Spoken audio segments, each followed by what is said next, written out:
بسم اللہ الرحمن الرحیم اعوذ باللہ من الشیطان الرجیم بسم اللہ الرحمن الرحیم السلام علیکم۔ آج آپ کا میزبان ڈاکٹر کاشف بشیر تفہیم القرآن سیریز کی قسط نمبر 293 کے ساتھ آپ کے سامنے حاضر خدمت ہے، جس میں ہم انشاءاللہ العزیز سورۃ المومنون کی آیت نمبر 62 سے لے کر 77 تک کا ترجمہ اور تفسیر آپ کے سامنے پیش کریں گے، اور اس حصے کا موضوع ہے کفار مکہ۔ اللہ تعالیٰ سے دعا ہے کہ اللہ تعالیٰ ہمیں معاف فرمائے، ہمارے صغیرہ کبیرہ گناہ معاف فرمائے، اور ہمارے جتنے بھی دوست بہن بھائی عزیز و اقربا دنیا سے چلے گئے، اللہ تعالیٰ ان کے لیے آسانی کا معاملہ فرمائے۔ بسم اللہ الرحمن الرحیم۔ وَلَا نُكَلِّفُ نَفْسًا إِلَّا وُسْعَهَا وَلَدَيْنَا كِتَابٌ يَنطِقُ بِالْحَقِّ وَهُمْ لَا يُظْلَمُونَ۔ ترجمہ: اور ہمارے پاس ایک کتاب ہے جو ہر ایک کا حال ٹھیک ٹھیک بتا دینے والی ہے، اور لوگوں پر ظلم بہرحال نہیں کیا جائے گا۔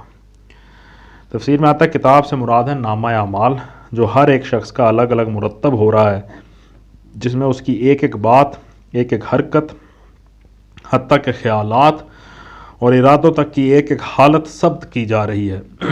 اسی کے متعلق سورہ کہف میں فرمایا گیا ہے، جس کا مفہوم ہے اور نامہ اعمال سامنے رکھ دیا جائے گا، پھر تم دیکھو گے کہ مجرم لوگ اس کے اندراجات سے ڈر رہے ہوں گے اور کہہ رہے ہوں گے کہ ہائے ہماری کمبختی، یہ کیسی کتاب ہے کہ ہماری کوئی چھوٹی یا بڑی حرکت ایسی نہیں رہ گئی جو اس میں درج نہ ہو۔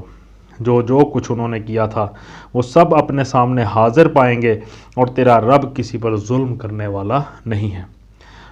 سورہ کہف کی آیت نمبر 49۔ بعض لوگوں نے یہاں کتاب سے مراد قرآن لے کر آیت کا مطلب کافی حد تک چینج ہو گیا، لیکن اس سے جو مطلب نکلتا ہے ان کے مطابق وہ ہم نے آپ کے سامنے پیش کیا ہے۔ اور لوگوں پر ظلم بہرحال نہیں کیا جائے گا، اس حوالے سے تفسیر میں آیا، یعنی نہ تو کسی کے ذمے کوئی ایسا الزام تھوپا جائے گا جس کا وہ در حقیقت قصوروار نہ ہو، نہ کسی کی کوئی ایسی نیکی ماری جائے گی جس کے صلے کا وہ فی الواقع مستحق ہو، نہ کسی کو بیجا سزا دی جائے گی، اور نہ کسی کو حق کے مطابق بجا انعام سے محروم رکھا جائے گا۔ بل قلوبہم فی غمرۃ من ھذا ولہم اعمال من دون ذلک ھم لھا عاملون۔ ترجمہ: مگر یہ لوگ اس معاملے سے بے خبر ہیں، اور ان کے اعمال بھی اس طریقے سے جس کا اوپر ذکر کیا گیا ہے مختلف ہیں، وہ اپنے یہ کرتوت کیے چلے جائیں گے۔ تفسیر میں آتا ہے یعنی اس امر سے کہ جو کچھ وہ کر رہے ہیں، کہہ رہے ہیں اور سوچ رہے ہیں، یہ سب کچھ کہیں درج ہو رہا ہے اور کبھی اس کا حساب ہونے والا ہے۔ اس حوالے سے وہ بے خبر ہیں۔ حتیٰ اذا اخذنا مترفیہم بالعذاب اذا ہم یجأرون۔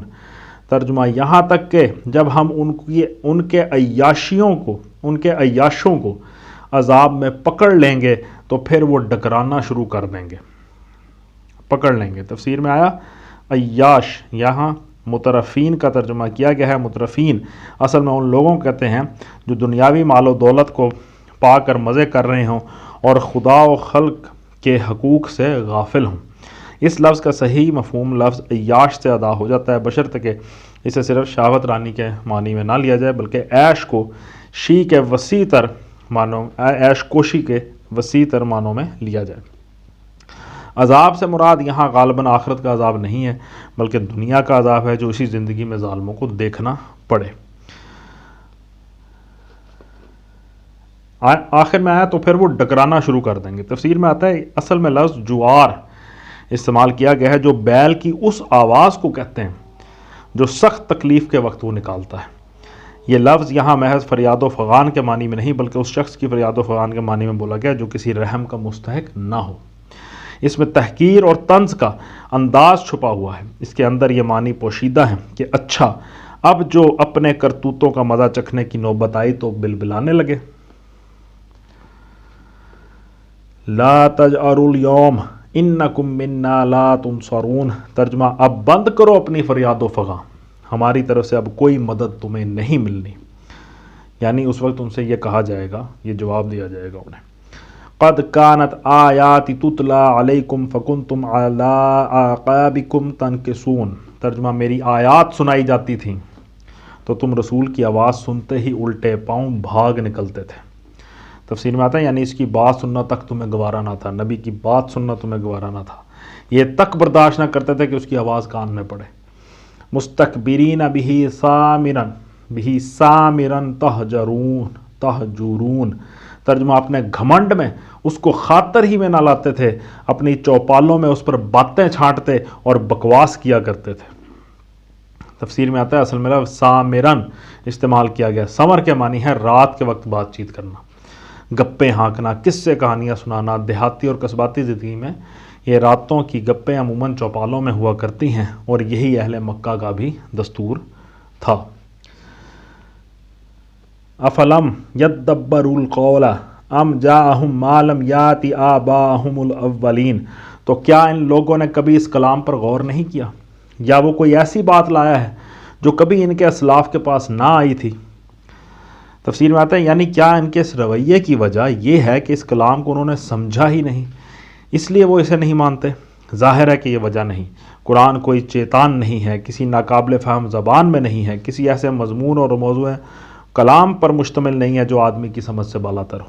وہ اس کی ایک ایک بات اچھی طرح سمجھتے ہیں اور مخالفت اس لیے کرتے ہیں کہ جو کچھ وہ پیش کر رہا ہے اسے نہیں ماننا چاہتے، نہ اس لیے کہ انہوں نے سمجھنے کی کوشش کی اور سمجھ میں نہ آیا۔ مزید آیا آخر میں جس طرح آیت میں ہے کہ جو کبھی ان کے اسلاف کے پاس نہ آئی تھی۔ تفسیر میں آتے ہیں یعنی کیا ان کے انکار کی وجہ یہ ہے، یہ ایک نرالی بات پیش کر رہا ہے جسے انسانی کان کبھی آشنا ہی نہ ہوئے؟ ظاہر ہے کہ یہ وجہ بھی نہیں ہے۔ خدا کی طرف سے انبیاء کا آنا، کتابیں لے کر آنا، توحید کی دعوت دینا، آخرت کی باز پرس سے ڈرانا اور اخلاق کی معروف بھلائیاں پیش کرنا، ان میں سے کوئی چیز بھی ایسی نہیں ہے جو تاریخ میں آج پہلی مرتبہ رونما ہوئی ہو اور اس سے پہلے کبھی اس کا ذکر نہ سنا گیا ہو۔ ان کے گرد و پیش عراق، شام اور مصر میں انبیاء پر انبیاء آئے جنہوں نے یہی باتیں پیش کی، اور یہ لوگ اس سے ناواقف نہیں ہیں۔ خود ان کی اپنی سرزمین میں ابراہیم اور اسماعیل علیہم السلام آئے، ہود اور صالح اور شعیب علیہم السلام آئے، ان کے نام آج تک ان کی زبانوں پر ہیں، ان کو یہ خود فرستادہ الہی مانتے ہیں، اور ان کو یہ بھی معلوم ہے کہ وہ مشرک نہ تھے بلکہ خدائے واحد کی بندگی سکھاتے تھے۔ اس لیے در حقیقت ان کے انکار کی یہ وجہ بھی نہیں ہے کہ ایک بالکل ہی انوکھی بات سن رہے ہیں جو کبھی سنی نہ گئی تھی۔ ام لم یعرفوا رسولہم فہم لہ منکرون۔ ترجمہ، یا یہ اپنے رسول سے کبھی کے واقف نہ تھے کہ انجان آدمی ہونے کے باعث اس سے بدکتے ہیں۔ تفسیر میں آتا ہے یعنی کیا ان کے انکار کی وجہ یہ ہے کہ ایک بالکل اجنبی آدمی سے یہ باتیں سن رہے ہیں جس سے وہ کبھی واقف نہ تھے، اچانک ان کے درمیان آ کھڑا ہوا ہے اور کہتا ہے کہ مجھے مان لو؟ ظاہر ہے کہ یہ بات بھی نہیں ہے۔ جو شخص یہ دعوت پیش کر رہا ہے وہ ان کی اپنی برادری کا آدمی ہے، اس کی نسبی شرافت ان سے مخفی نہیں، اس کی ذاتی زندگی ان سے چھپی ہوئی نہیں، بچپن سے جوانی اور جوانی سے بڑھاپے کی سرحد تک وہ ان کے سامنے پہنچا ہے۔ اس کی صداقت سے، اس کی راست بازی سے، اس کی امانت سے، اس کی بے داغ سیرت سے یہ خوب واقف ہیں۔ اس کو خود امین کہتے رہے ہیں، اس کی دیانت پر ان کی ساری برادری بھروسہ کرتی رہی ہے، اس کے بدترین دشمن تک یہ مانتے ہیں کہ وہ کبھی جھوٹ نہیں بولا ہے، اس کی پوری جوانی عفت اور پاک دامنی کے ساتھ گزری ہے۔ سب کو معلوم ہے کہ وہ نہایت شریف اور نہایت نیک آدمی ہے، حلیم ہے، حق پسند ہے، امن پسند ہے، جھگڑوں سے کنارہ کش ہے، معاملے میں کھرا ہے، قول و قرار کا پکا ہے، ظلم نہ خود کرتا ہے نہ ظالموں کا ساتھ دیتا ہے، کسی حقدار کا حق ادا کرنے میں اس نے کوتاہی نہیں کی ہے، ہر مصیبت زدہ، بے کس، حاجت مند کے لیے اس کا دروازہ ایک رحیم و شفیق ہمدرد کا دروازہ ہے۔ پھر وہ یہ بھی جانتے ہیں کہ نبوت کے دعوے سے ایک دن پہلے تک بھی کسی نے اس کی زبان سے کوئی ایسی بات نہ سنی تھی جس سے یہ شبہ کیا جا سکتا ہو کہ کسی دعوے کی تیاریاں کی جا رہی ہیں، اور جس روز اس نے دعویٰ کیا اس کے بعد سے آج تک وہ ایک ہی بات کہتا رہا ہے، کوئی پلٹی اس نے نہیں کھائی، کوئی رد و بدل اپنے دعوے اور دعوت میں اس نے نہیں کیا، کوئی تدریجی ارتقاء اس کے دعووں میں نظر نہیں آتا کہ کوئی یہ گمان کر سکے کہ آہستہ آہستہ قدم جما جما کر دعووں کی وادی میں پیش قدمی کی جا رہی ہے۔ پھر اس کی زندگی اس بات پر بھی گواہ ہے کہ جو کچھ اس نے دوسروں سے کہا ہے وہ پہلے خود کر کے دکھایا ہے، اس کے قول اور عمل میں تضاد نہیں ہے۔ اس کے پاس ہاتھی کے دانت نہیں ہیں کہ دکھانے کو اور ہوں اور چبانے کے اور، وہ دینے کے باٹ الگ اور لینے کے الگ نہیں رکھتا۔ ایسے جانے بوجھے اور جانچے پرکھے آدمی کے متعلق وہ یہ نہیں کہہ سکتے کہ صاحب دودھ کا جلا چھاچھ کو پھونک پھونک کر پیتا ہے۔ بڑے بڑے فریبی آتے ہیں اور دل موہ لینے والی باتیں کر کے اول اعتبار جما لیتے ہیں، بعد میں معلوم ہوتا ہے کہ سب محض چکما ہی چکما تھا۔ یہ صاحب بھی کیا خبر اصل میں کیا ہوں، اور بناوٹ کا ملمہ اترنے کے بعد کیا کچھ ان کے اندر سے نکل آئے۔ اس لیے ان کو مانتے ہوئے ہمارا تو ماتھا ٹھنکتا ہے۔ تو ایسی کوئی بات نہیں وہ کر سکتے۔ ام یقولون بہ جنہ بل جاءہم بالحق واکثرہم للحق کارہون۔ ترجمہ، یا یہ اس بات کے قائل ہیں کہ وہ مجنون ہے، نعوذ باللہ، نہیں بلکہ وہ حق لایا ہے اور حق ہی ان کی اکثریت کو ناگوار ہے۔ تفسیر میں آتا ہے یعنی کیا ان کے انکار کی وجہ یہ ہے کہ واقعی وہ محمد صلی اللہ علیہ وآلہ وسلم کو نعوذ باللہ مجنون سمجھتے ہیں؟ ظاہر ہے کہ یہ بھی اصلی وجہ نہیں ہے، کیونکہ زبان سے چاہے وہ کچھ ہی کہتے رہیں، دلوں میں تو ان کی دانائی کے قائل ہیں۔ علاوہ بری ایک پاگل اور ایک ہوش مند آدمی کا فرق کوئی ایسا چھپا ہوا تو نہیں ہوتا کہ دونوں میں تمیز کرنا مشکل ہو جائے۔ آخر ایک ہٹ درم اور بے حیائی آدمی کے سوا کون اس کلام کو سن کر یہ کہہ سکتا ہے کہ یہ کسی دیوانے کا کلام ہے، اور اس شخص کی زندگی کو دیکھ کر یہ رائے ظاہر کر سکتا ہے کہ یہ کسی مخبوط الحواس آدمی کی زندگی ہے، نعوذ باللہ۔ بڑا ہی عجیب ہے وہ جنون، یا مستشرقین مغرب کی بکواس کے مطابق مرگی کا وہ دورہ جس میں آدمی کی زبان سے قرآن جیسا کلام نکلے اور جس میں آدمی ایک تحریک کی ایسی کامیاب رہنمائی کرے کہ اپنے ہی ملک کی نہیں دنیا بھر کی قسمت بدل ڈالے۔ سبحان اللہ۔ وَلَوِ اتَّبَعَ الْحَقُّ أَهْوَاءَهُمْ لَفَسَدَتِ السَّمَاوَاتُ وَالْأَرْضُ وَمَنْ فِيهِنَّ بَلْ أَتَيْنَاهُمْ بِذِكْرِهِمْ فَهُمْ عَنْ ذِكْرِهِمْ مُعْرِضُونَ۔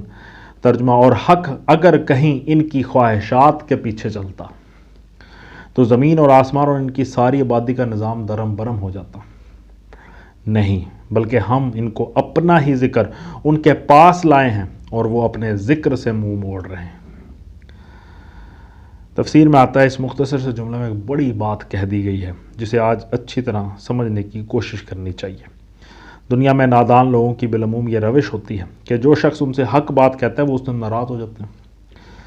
ایسا ہی ہے، آج بھی ایسا ہی ہے۔ گویا ان کا مطلب یہ ہوتا ہے کہ بات وہ کہی جائے جو ان کی خواہش کے مطابق ہو، نہ کہ وہ حقیقت جو واقعہ کے مطابق ہو۔ حالانکہ حقیقت بہرحال حقیقت ہی رہتی ہے، خواہ وہ کسی کو پسند ہو یا ناپسند ہو۔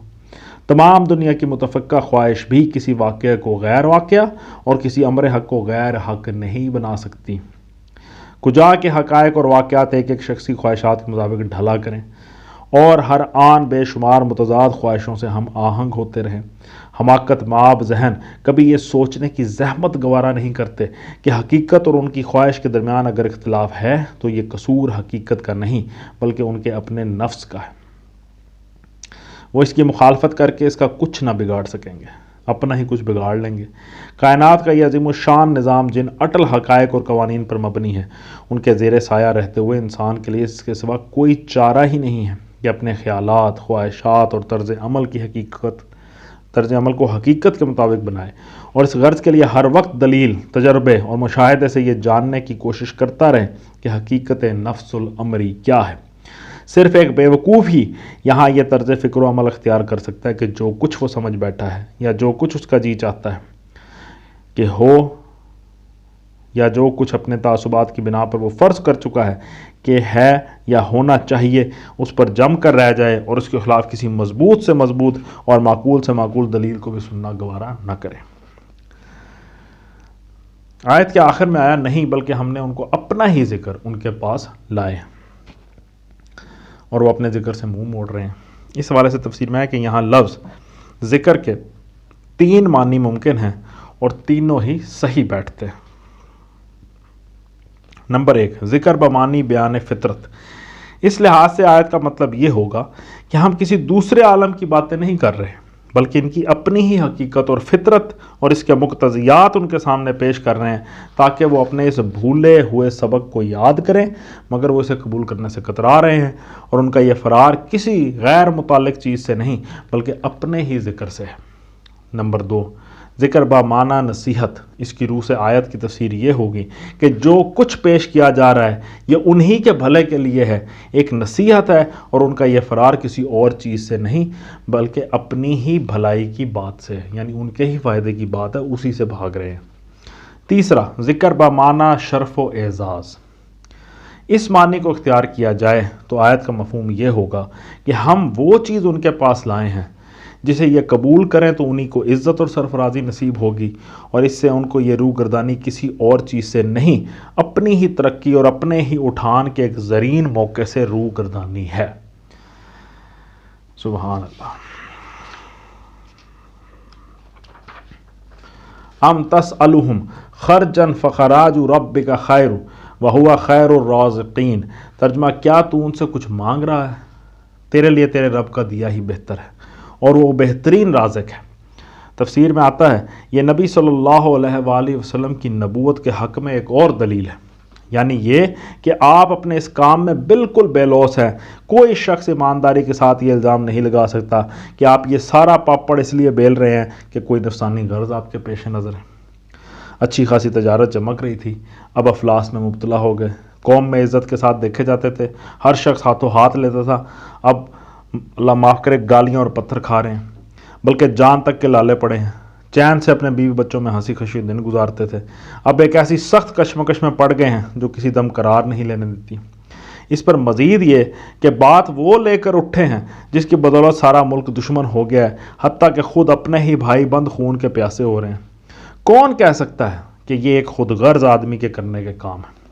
خود غرض آدمی اپنی قوم اور قبیلے کے تعصبات کا علم بردار بن کر اپنی قابلیت اور جوڑ توڑ سے سرداری حاصل کرنے کی کوشش کرتا ہے، نہ کہ وہ بات لے کر اٹھتا جو صرف یہی نہیں کہ تمام قومی تعصبات کے خلاف ایک چیلنج ہے، بلکہ سرے سے اس چیز کی جڑ ہی کاٹ دیتی ہے جس پر مشرکین عرب میں اس کے قبیلے کی چودراہٹ قائم ہے۔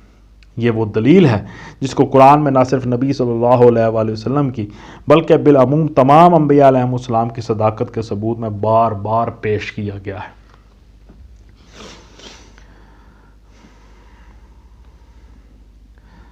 وَإِنَّكَ لَتَدْعُوهُمْ إِلَىٰ صِرَاطٍ مُسْتَقِيمٍ، ترجمہ، تو ان کو سیدھے راستے کی طرف بلا رہا ہے۔ وَإِنَّ الَّذِينَ لَا يُؤْمِنُونَ بِالْآخِرَةِ عَنِ الصِّرَاطِ لَنَاكِبُونَ، ترجمہ، مگر جو لوگ آخرت کو نہیں مانتے وہ راہ راست سے ہٹ کر چلنا چاہتے ہیں۔ تفسیر میں آتا ہے یعنی آخرت کے انکار نے ان کو غیر ذمہ دار اور احساس سے ذمہ داری کے فقدان نے ان کو بے فکر بنا کر رکھ دیا ہے، جب وہ سرے سے یہی نہیں سمجھتے کہ ان کی اس زندگی کا کوئی مال اور نتیجہ بھی ہے اور کسی کے سامنے اپنے اس پورے کارنامہ حیات کا حساب بھی دینا ہے، تو پھر انہیں اس کی کیا فکر ہو سکتی ہے کہ حق کیا ہے اور باطل کیا؟ جانوروں کی طرح ان کو بھی غایت مقصود بس یہ ہے کہ ضروریات نفس و جسم خوب اچھی طرح پوری ہوتی رہیں۔ یہ مقصود حاصل ہو تو پھر حق و باطل کی بحث ان کے لیے محض لا یعنی ہے، اور اس مقصد کے حصول میں کوئی خرابی رونما ہو جائے تو اس سے زیادہ وہ جو کچھ سوچیں گے وہ صرف یہ کہ اس خرابی کا سبب کیا ہے اور اسے کس طرح دور کیا جا سکتا ہے۔ راہ راست اس ذہنیت کے لوگ نے نہ چاہ سکتے ہیں، یعنی وہ راہ راست نہیں چاہتے ہیں، نہ وہ پا سکتے ہیں۔ وَلَوْ رَحِمْنَاهُمْ وَكَشَفْنَا مَا بِهِمْ مِنْ ضُرٍّ لَلَجُّوا فِي طُغْيَانِهِمْ يَعْمَهُونَ، ترجمہ، اگر ہم ان پر رحم کریں اور وہ تکلیف جس میں آج کل یہ مبتلا ہیں دور کر دیں تو یہ اپنی سرکشی میں بالکل ہی بہک جائیں گے۔ تفسیر میں آتا ہے اشارہ ہے اس تکلیف و مصیبت کی طرف جس میں وہ قحط کی بدولت پڑے ہوئے تھے۔ اس قحط کے متعلق روایات نقل کرتے ہوئے بعض لوگوں نے دو قحطوں کے قصوں کو خلط ملط کر دیا ہے، جس کی وجہ سے آدمی کو یہ سمجھنا مشکل ہو جاتا ہے کہ یہ ہجرت سے پہلے کا واقعہ ہے یا بعد کا۔ اصل معاملہ یہ ہے کہ نبی صلی اللہ علیہ وآلہ وسلم کے دور میں اہل مکہ کو 2 مرتبہ قحط سے سابقہ پیش آیا ہے، ایک نبوت کے آغاز سے کچھ مدت بعد، دوسرا ہجرت کے کئی سال بعد، جبکہ ثمامہ بن اسال نے یمامہ سے مکے کی طرف غلے کی برآمد روک دی تھی۔ یہاں ذکر دوسرے قحط کا نہیں بلکہ پہلے قحط کا ہے۔ اس کے متعلق صحیحین میں ابن مسعود رضی اللہ عنہ کی یہ روایت ہے کہ جب قریش نے نبی صلی اللہ علیہ وآلہ وسلم کی دعوت قبول کرنے سے ہم انکار کیا اور سخت مزاحمت شروع کر دی تو حضور پاک صلی اللہ علیہ وآلہ وسلم نے دعا کی کہ خدایا ان کے مقابلے میں میری مدد یوسف کے 7 سالہ قحط جیسے 7 برسوں سے کر۔ چنانچہ ایسا سخت قحط شروع ہوا کہ مردار تک کھانے کی نوبت آ گئی۔ اس قحط کی طرف مکی صورتوں میں بکثرت اشارات ملتے ہیں۔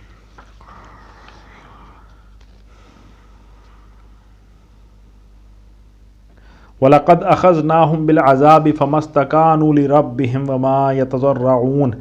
ترجمہ، ان کا حال تو یہ ہے کہ ہم نے انہیں تکلیف میں مبتلا کیا، پھر بھی یہ اپنے رب کے آگے نہ جھکے اور نہ عاجزی اختیار کرتے۔ حَتَّى إِذَا فَتَحْنَا عَلَيْهِمْ بَابًا ذَا عَذَابٍ شَدِيدٍ إِذَا هُمْ فِيهِ مُبْلِسُونَ۔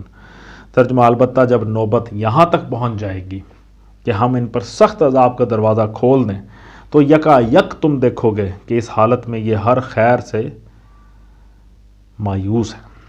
تفسیر میں آتا ہے اصل میں لفظ مبلسون استعمال ہوا ہے جس کا پورا مفہوم مایوسی سے ادا نہیں ہوتا۔ بلس اور ابلاس کا لفظ کئی معنوں میں استعمال ہو سکتا ہے۔ حیرت کی وجہ سے دنگ ہو کر رہ جانا، خوف اور دہشت کے مارے دم بخود ہو جانا، رنج و غم کے مارے دل شکستہ ہو جانا، ہر طرف سے نا امید ہو کر ہمت توڑ بیٹھنا، اور اسی کا ایک پہلو مایوسی و نامرادی کی وجہ سے برافروختہ یعنی ڈیسپریٹ ہو جانا بھی ہے، اور جس کی بنا پر شیطان کا نام بھی ابلیس رکھا گیا ہے۔ اس نام میں یہ معنی پوشیدہ ہے کہ یاس اور نامرادی یعنی فرسٹریشن کی بنا پر اس کا زخمی تکبر اس قدر برانگیختہ ہو گیا کہ جب وہ جان سے ہاتھ دھو کر ہر بازی کھیل جانے اور ہر جرم کا ارتکاب کر گزرنے پر تلا ہوا ہے۔ صدق اللہ العلی العظیم۔ الحمدللہ۔ آج ہم نے سورۃ المومنون کی آیت نمبر 77 تک کا ترجمہ اور تفسیر آپ کے سامنے پیش کرنے کی کوشش کی ہے۔ اللہ تعالیٰ کا لاکھ لاکھ شکر ہے کہ اس نے ہمیں مسلمانوں کے گھر پیدا کیا، اس نے ہمیں یہ ایمان کی دولت بائی برتھ عطا فرمائی۔ اس کا جتنا شکر ادا کریں وہ کم ہے۔ ساتھ ہی ساتھ اس نے ہمارے لیے جتنی بھی نعمتیں پیدا کی، جتنی آسانیاں پیدا کی، جتنی رحمتیں ہم پہ نازل فرمائیں، ان تمام کا لاکھ لاکھ شکر ادا کرتے ہیں اور اللہ سے معافی مانگتے ہیں جو ہم ناشکریاں کر جاتے ہیں جانے انجانے میں۔ اللہ تعالیٰ ہمیں معاف فرمائے۔ اسی دعا کے ساتھ آپ سے اجازت چاہیں گے۔ اپنا بہت خیال رکھیں۔ آپ لوگوں کا بہت بہت شکریہ۔ اللہ حافظ۔